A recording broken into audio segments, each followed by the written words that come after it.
Hello, all spiritual warriors. This is going to be a reading here for the collective, the human collective.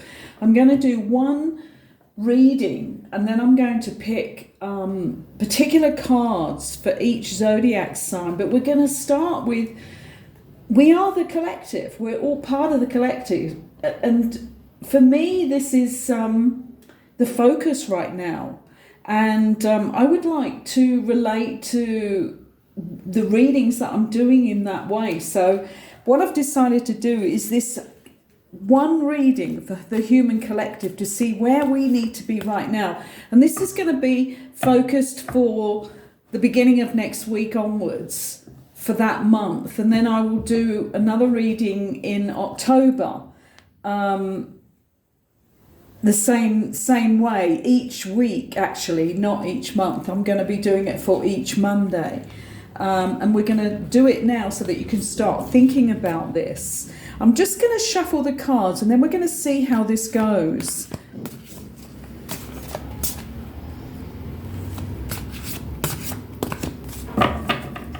Okay, let's just bless the cards a moment.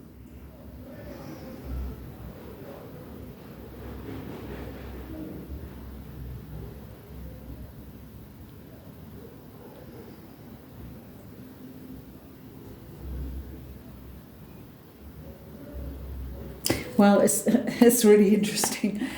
What they're saying is it's about time that we all need to be in place on our divine missions. I think a lot of us who truly know that we are on our spiritual paths know that, but it's really interesting for that to come out direct like that. Let's just start laying the cards, because I've not done a reading in this way. I do a lot of readings personally one-to-one for people in this way, but not for the whole of the human collective. I'm just laying down the first card, because in the way that I was given to read the cards decades ago now is to do 9 cards, 3 sets of 3, and leading from the right to the left as well, and going round in sort of an S, a swirl if you like. So the first card out is always what is determining what the reading is about. So this is interesting in itself, that it's the challenge card. It's actually the goddess of challenge here. And it is, isn't it? It's a challenge to be part of the warrior people who are going to bring in this new world. A world that is of peace and equality and relates on a higher level with all things. Everything that we do should be on that higher level of consciousness, taking back who we really are. And what they're pointing out here is that they know it's a challenge too, which is good. And don't we know it's a challenge? I'm just going to lay the next card here. Yeah, okay, I understand that one. Let's see where we're going. The second card out here, there's a card in this particular goddess oracle pack for the lower pleasures. You know, the pleasures that have nothing to do with who we really are. The more like the obsessions and the addictions, if you think of all of them, like sex, drugs, alcohol, all the ways that people anesthetize themselves, but also that become obsessions because they're related to the lower reptilian brain. They're related to the lower part of all of us. And we all have them in varying degrees. So remember, this is a reading for humanity as a whole. And the next card here is the goddess of boundaries. This is Durga, the goddess. And in order to get a mastery of our lower selves, we have to have really, really good boundaries. And this is something we all need to be looking at right now. I'm going to carry on laying the cards because then we can see where the lines connect diagonally, where they connect in the whole journey. And also I'm going to be pulling a card for the shadows, the particular shadows of in higher and lower aspects actually. So we're going to be trying to see what the lower aspect is that could be holding up each zodiac sign too, or is more likely to hold up that particular zodiac sign. The next card here is the Errands, and this is the card of bringing everything to a head, bringing it out so that you actually understand what is going on for you and what is holding you back from reaching the more higher levels. And as I've said before, everybody who listens to this video will know that this is all to do with varying degrees. So some people may be just starting that real conscious journey into who they really are, and others have been on this path for decades. But this still relates, whether it be a small diversion that you're making or a large one, or it's influencing your life a lot or just a little. We all need to listen to what is truly going on here. So the Errands, bringing it all to a head. In the middle, oh my goodness me, I was wondering what was going to come up as the card touching all other cards, and this is the I should have known sacred sexuality. And this goes right back, doesn't it, to how we're born. If we're born within sacred sexuality, we have a better chance of coming through with more of our values of who we really are. So I don't know why I'm surprised at that, because really on another level I'm not. But I hadn't really thought out, I've never done this lay before. And I hadn't really thought about how this was going to work out. We just had I've never had a dimming of that chandelier before. And the whole chandelier dimmed down in its power just then.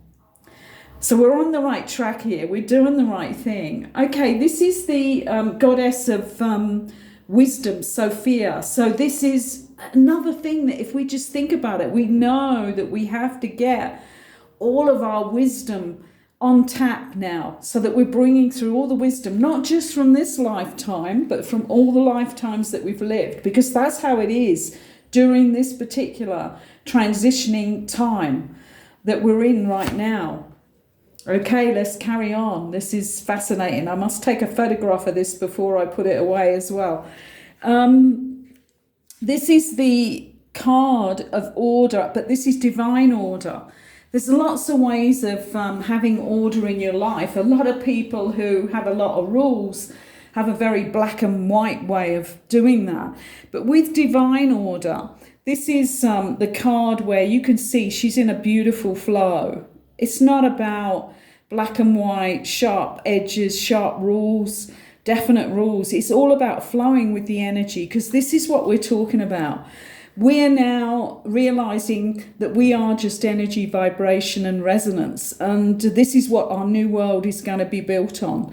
So there she is, putting everything in order. So this is a message for all of us. However, we resonate with these particular things, right? And brilliant here, because when you look down this line right away, it's so obvious. You've got the lower pleasures, sacred sexuality, and then you have the shadow self. You don't get involved with the lower pleasures if you're not still in your shadow to a bigger amount. So this is cleaning up our shadow self, working on our shadow, healing the inner child, so that the inner child is that divine, sparkling child, the cosmic child again. If we don't heal that, we're not healing the shadow that took over. And in some cases, we have 2 or 3 different shadows that come out in different times of our lives, when we're in different situations. So this is the really holy work. I am going to put up onto this channel the work that I've done throughout the last 4 decades with people, which has been healing their shadow selves. And I have this all on a podcast series now, so I will get that up in the coming week. Okay, this is really exciting. What are they going to cut? Oh, goodness me. Synthesis, of course. Goddess of synthesis. This is where we see how all this fits together in who we are and our healing. This is our healing. There may be, tweaks and different moves we can make, but the basic healing, and it starts in the middle here with the sacred sexuality at birth, which makes so much sense, doesn't it? So if we're working down this line, the challenge is that, when we come down that diagonal from the beginning of the reading to the crux of the reading and what touches everything else and every part of the human being as they grow, is the sacred sexuality. And then you have the synthesis of being able to understand how that happens, because this is the energy that sparks our life. Okay, and if you start to look along the lines here, we have the challenge of dealing with our lower pleasures, the way that we get led. I mean, we get led totally by the media, but that is a test, isn't it? Because we don't have to listen to that. We can be more conscious in ourselves by meditating, being in the now moment, not even having that stuff on. And we have a chance to turn off everything around us that does not fit our vibration and where we really want to be. And then that is part of putting those boundaries in. So I've already covered that. There are many ways to make sure that you are not coming under the influence of lower energies. And they can go as low as you like here. People have. It's like having the two different internets, isn't it? There's like the dark web and the web, which is becoming more and more full of the divine and the light because we're making it so. So coming down here, we have the boundaries, bringing it all to a head to ourselves to understand it, seeing where it fits together in producing, our lives. What we create is what we put boundaries up against. If we don't put these boundaries naturally in our lives, we do not create what we really want to create. So this is understanding that process and bringing it to a head to sit and look at. If you don't like where you are right now, then you are the only one who can change that. It doesn't matter what's around you. You can move from that space in whatever way that is: work, home, relationships, friends, entertainment, all of that. You can change it with just a blink of the eye in that one choice. Okay, so here along this line, it all connects up. This is really interesting to look at in depth. We have that challenge. Are we going to bring that wisdom through? Are we going to live within this divine order? Because we're going from that wisdom that we are reconnecting with. That's the challenge. Will we choose that, or will we choose to be entertained by this weird, corrupt world that we live in?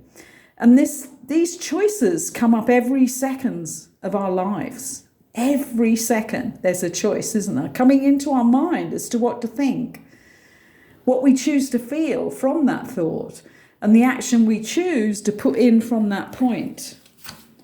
I love this. I always, when I'm doing private readings, I always look to see what the card is. Who is the goddess who's watching as I'm handling these cards here? Who's looking over this?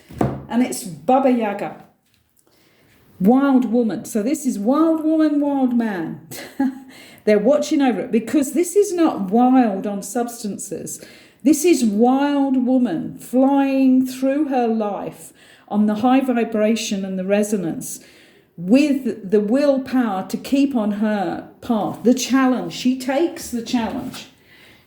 She takes that challenge and she lives out the life that she chose to come down and incarnate into, and she lives it out, and he does too, to the best of his ability to keep it on the highest path, to carry out their mission as spiritual warriors. So think about that. How much are you playing out the real wild woman, not the wild woman who has to have 6 drinks before they can dance on the dance floor. This isn't about anything like that. This is about being in your divine wildness, your divine exotic energy, your individuality of that energy. Okay, so what I'm going to do now is I'm going to start with Libra here. And I'm going to cut the cards to see what shadow that Libra is most in need of being aware of, what shadow aspect inside themselves. So let's see here. Okay, we have the victim card. So there you go. We all have all of these shadow aspects that are a possibility within our lives. A lot of them we will have noticed, the patterns that we had, the habits that we run by, and we will have healed those. But this is just showing you that this is what they're telling us for that particular zodiac group right now is going to be the victim for Librans. And actually, as a Libran, I can understand that, because there's that bit in me that can be pulled out in extreme circumstances of feeling sorry for somebody or something like that, which will, give me a nudge not to go, to go for a higher level. And it's interesting, isn't it? Because if you're going to feel sorry for somebody, you're much more on a lower level than you would be if you were on the higher level of compassion. So that's an interesting one. So Librans, watch out for the victim side of your shadow that can pop out sometimes. Okay, let's have a look at Gemini. Just going to shuffle these again. Okay. For Gemini, we have this is really interesting. We have the mystical side, and this is the mystical illusional side. So what Geminis need to watch out for is a delusional, and they are an air sign. So it's like it's easier when you're an air sign, I think, to flip off into the fantasy delusional bit than it may be for like an earth sign. So this is to watch that when you are, contacting and asking, that you're not listening to your own shadow self voice, that you're not listening to a delusional voice. You have to be really connected and really in a deeper state. So that's another interesting one for the air signs. The zodiac sign I'm going to draw for now is Aquarius.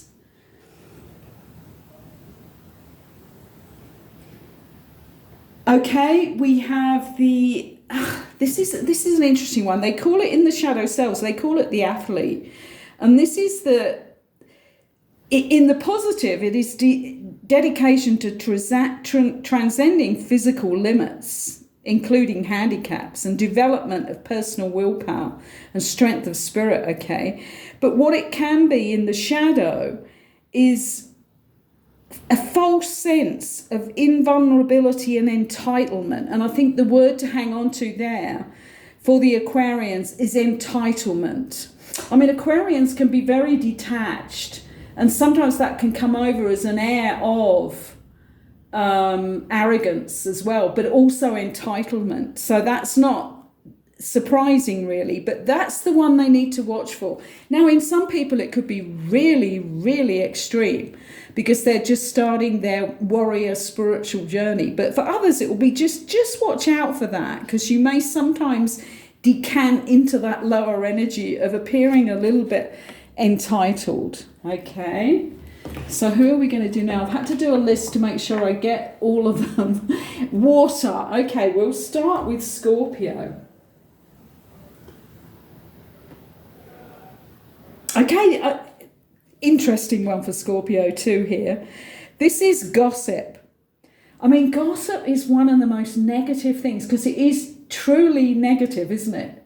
If you may be talking about amazing things that a person has achieved, but if you're talking about it in a gossiping manner, you know what I'm talking about here. And this is for Scorpios. Watch out for gossiping, because gossiping is when you've got the wrong energy in there and you're talking behind the person's back too much, instead of saying to them, listen, that was great what you achieved. That's not gossip, but when you talk behind people's back, it's often gossip.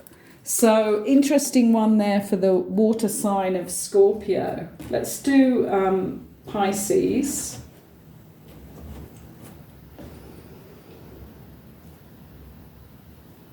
Okay, This is the Pisces.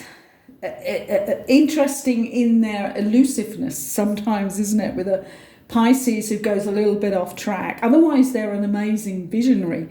So this is the shadow of the poet, but it's not quite the poet, okay? So this is where they can turn their gift to a negative and destructive effect. But what it's coming out of is like, maybe in a they can use it in a sarcastic way. Their ability to be lyrical and wordy and a bit of a wordsmith, but you know that with the energy that it's coming out, there's actually a tone in it that is making it a negative attribute that they're using rather than a positive one. I mean, in a positive way, it's amazing, isn't it? Because it's expressing soul insights in symbolic language. But if a Pisces is in a negative, they can fall into that shadow where it is really a negative effect that's coming out, and it's destructive. Okay, so we're on Cancer now. So the negative, the shadow that's come out here for Cancer is an addict. So this is about, I mean, you need to be able to actually look at this and be able to recognize that you're an addict. So that's the first thing with this, isn't it? And they're saying that even in the positive of this can be an addict who realizes they might have, behavior that they have, which if it was balanced is good behavior, but they have to recognize when they're going overboard with it, when they're getting like the fitness fanatics who go out and go for it hell for leather, and actually, good English expression there, and actually damage their physical self. But then on the shadow, what they need to be looking at it across the board on everything they do, because they have a tendency that can go towards being an addict. And I think that's because of the passion and all the feelings that Cancer has. But here we're looking at it's allowing the addiction to have authority over your inner spirit. So thinking that it's okay to go out for a couple of drinks with the lads, and actually you're out because you're anesthetizing yourself so that you're not conscious of what really needs to be sorted out in your head, or you're using drugs in that way. I mean, some people use food in that way as well. So there's a lot of different things that our Cancerians could be using as an addiction. Okay, and some of them could even be good things, but they're going too over the top with that. Okay, so so what we're on now is the Earth. Okay, so we're going to do Capricorn. Let's give them a fresh little shuffle here. Our Earth energy people. Okay. Okay, this is for Capricorn, this is where, Capricorns can be quite reserved, they're very earthed, they're very full of wisdom as well. So we're looking at negative and positives here, but this is about not using humour to wound rather than liberate. So when they get light-hearted, there can still be that Saturnian energy coming in there, trying to teach people a twisted lesson. Let's think of it like that. So if your humour starts to get a bit twisted because you're trying to be light-hearted, but the Saturnian part of you comes in and has to have its piece, so it says something in a twisted way, then it can be very hurtful. It's so much better to be able to tell somebody from the heart what you think they need to know, and not have it in a twisted humour way. So this is using the Fool in the wrong way by still having it overshadowed by the Saturnian attitude and not real light-heartedness. Okay, let's go for Virgo. Virgo, okay, this is the negative of the student. interesting here. Virgo, I mean, thinking about Virgo, I have a Virgo rising myself, and I have to watch that I don't get too into the perfectionism of everything I do. And I've worked on that one for years. So this is about, excuse me, this is about the shadow attributes, which is having arrogance in the pursuit of destructive knowledge. Because Virgos are about details as well, aren't they? You know, they're very much into the details, so they make amazing careers out of things where you need to be really detailed. And I think that's a wonderful side of the Virgo nature. But here it's arrogance in the pursuit of destructive knowledge, unwillingness to translate knowledge into action. So this could also be that they have all this knowledge and knowledge and knowledge, but they don't use any of it. It's just all intellectual.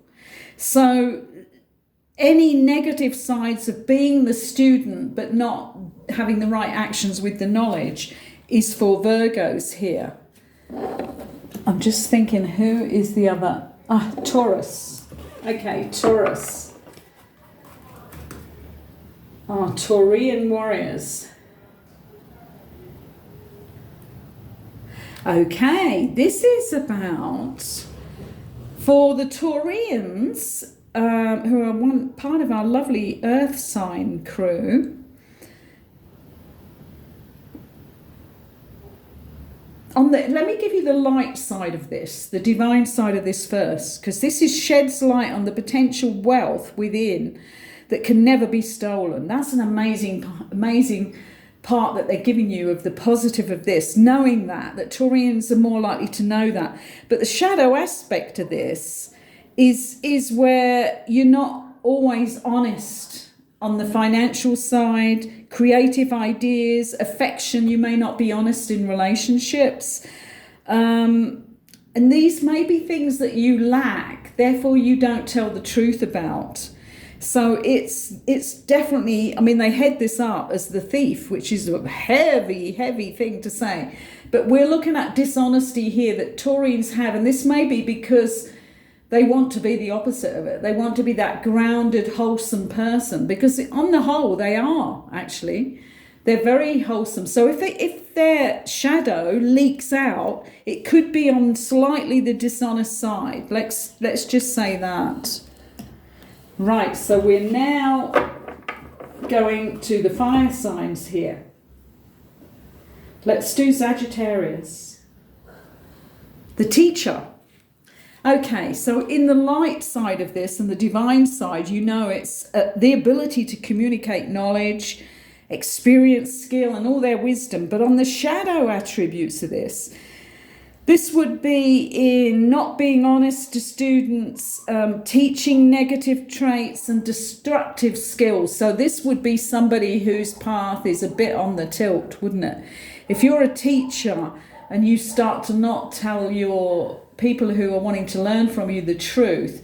I know that it's a really interesting thing when you know that some people, some of the big teachers out there, especially on the spiritual side actually, and you know that they give you some of the things that they do, and they make lots of money out of it, but they don't always tell you the basics that they do that would really help you. And I think that's because they're scared of people overtaking them, which is a crazy thing when you think that we're all part of this human collective, which is why we're doing this reading here. So this for Sagittarians is always teach in an honest way everything you know, and don't be negative or manipulative.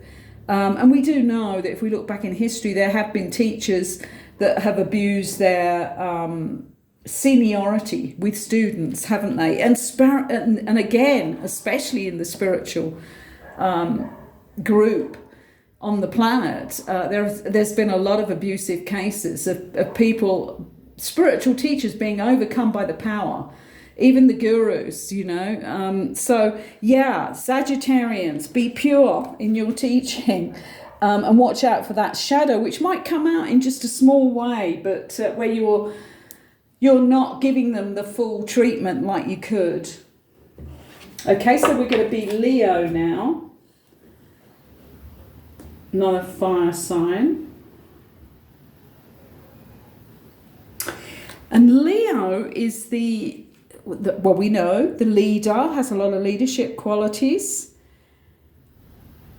So the goddess, this is the negative of the goddess. The shadow side of this is the exploitation of the female nature and form.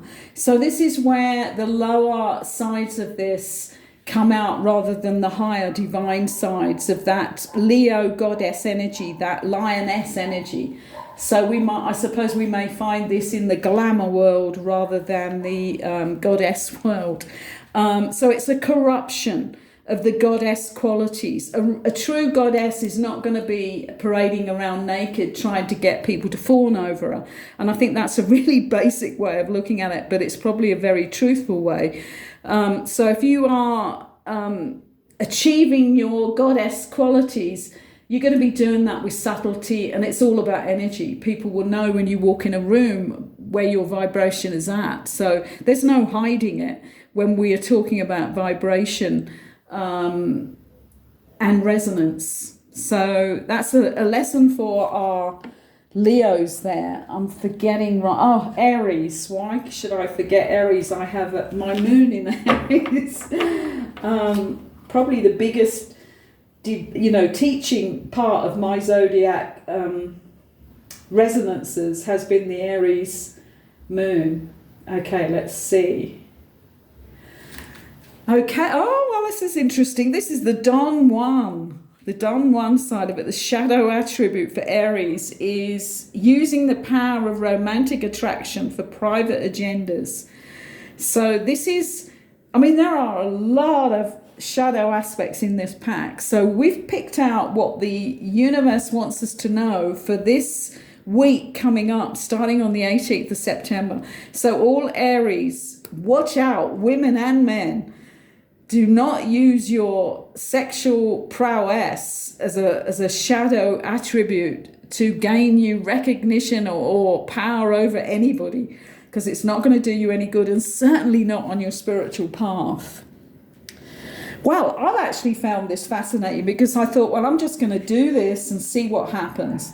And I think it's come out in a really good teaching way for us. So I'm going to look forward to doing this again on the next Monday, which will be the 25th, I think, of September. So this is the reading for the human collective, and then we've gone through and pulled out a shadow for each zodiac sign. I hope you enjoyed this and it's useful for you starting from Monday.